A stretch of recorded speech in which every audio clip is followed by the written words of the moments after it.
I'm literally so drained. The stand I take is to change the narrative and break the cycle. I will challenge racist behavior. I will be a voice for all the ethnic minorities, all the patients, all my colleagues that I come across. I will teach my children and hopefully anyone that I'm fortunate enough to mentor that we are all the same people. God lives in all of us. His spirit is in all of us, where no race is superior. Hi everybody, it's your girl Yaa Oheema, aka Mame, aka Dr. Benko, and I am back with another quick video. I am upset, I am frustrated, and I am absolutely drained. So much has happened this week. From the death of George Floyd, the protests, Breonna Taylor, and the killings continue. And this year has been a dark year, and I think the past 2 weeks has just showed me how much racism, how much discrimination, how much prejudice and injustice that we are dealing with as a community and as a society, as a black community and as a society. The fact that people think being pro-black means anti-white, the fact that people protesting against, injustice in the black community means being anti-American, it just shows you how ingrained racism and prejudice is. The thing is, for all of you people that don't understand why Black Lives Matter, I came across an amazing analogy which basically spoke about a house being on fire. So imagine there's a row of houses on the street and there's one house on fire, and the fire brigade come and they're trying to put out the fire. Imagine, the home occupants of the other houses saying, oh no, but my house matters too. Oh no, come and diffuse my house or show attention to my house. Yes, your house does matter, but right now your house is not on fire. The black community is on fire. We are being burnt to the ground, whether it's through corporations, whether it's through prejudice, whether it's going back to slavery. Even in our healthcare system, we see that black folks and other ethnic minorities are always disadvantaged. We are being burnt and diffused and turned into ash. Our souls are being crushed. And we've been feeling like this for far too long. It's like we cannot get a break. Yes, your life matters too, but right now it's our lives in danger. Just the very thought of, my brother, father's cousin, my boyfriend just going out and not coming home, being killed by the very people there to protect them, is horrible. And I think as much as the UK say, oh my God, we're not racist, this is America, why are you doing this and that? I obviously understand and I agree. We're all for peaceful protesting. Throwing bricks at a police officer on a horse, causing her to be injured, was very uncalled for. When you do watch the videos, you should take a closer look at who these people are inciting these violence. They're giving us a bad name. But what we want is, we no longer want to be oppressed. We no longer want to be looked down on because of the colour of our skin. We want to be given the same opportunities as you. And even if you are not a racist, just think about how the system continuously oppresses black people. There's been historical oppression, which even means that when black families did try and create, wealth or generational wealth, they were turned away from universities and colleges. They were turned away from even getting mortgages or loans. A lot of them were forced to live paycheck to paycheck. So what that meant is when they did have kids, they were not able to give their kids, the money, the property, in order to set them on the right foot in order to start life. So even over time, it means that we have fewer wealth in our communities. It means that we have fewer financial literacy in our community. It means that we're always living a mindset of, an oppression mindset or a scarcity mindset.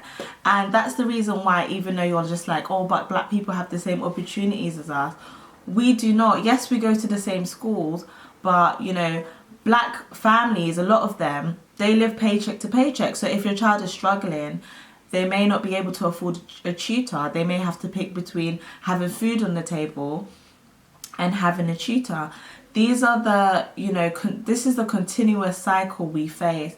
And one thing we're trying to do now when we say support black businesses, we're trying to pump wealth into these corporations, into these families that will then produce, you know, money, and then they can pass this on to their kids in order to break that cycle. We are trying to create generational wealth so that we are also given the same opportunities that everyone else has. As a clinician, I recognize that it is my, you know, role in order to represent all patient groups.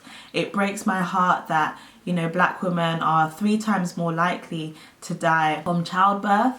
I believe that may be due to prejudice against black women. Black women are sometimes seen as aggressive, vicious, faking it. They may think we have higher pain thresholds, and so when women are in genuine pain, it takes a lot longer for them to be given painkillers or to see that there's something wrong. All of that begins with prejudice, and all of that begins with stereotypes. Fair enough, you do have the minority that fit into these stereotypes, but it's about time we start in our homes, breaking down and educating all those children in our homes, telling them that the only thing that makes us different is the color of our skin, which is nothing. It's like a potato with different skin. What's inside is what matters, you know. But once you take it off, we are all the same people. You teach your kids these things. Racism isn't inherent, racism is taught. Children see no color. We need to work to create a world in which color does not exist, where blacks and whites are given the same opportunity, where my CV is not turned down because my surname is Benko. You know, where people recognize being that pro-black or for black is not being anti-white, because there's no black and white.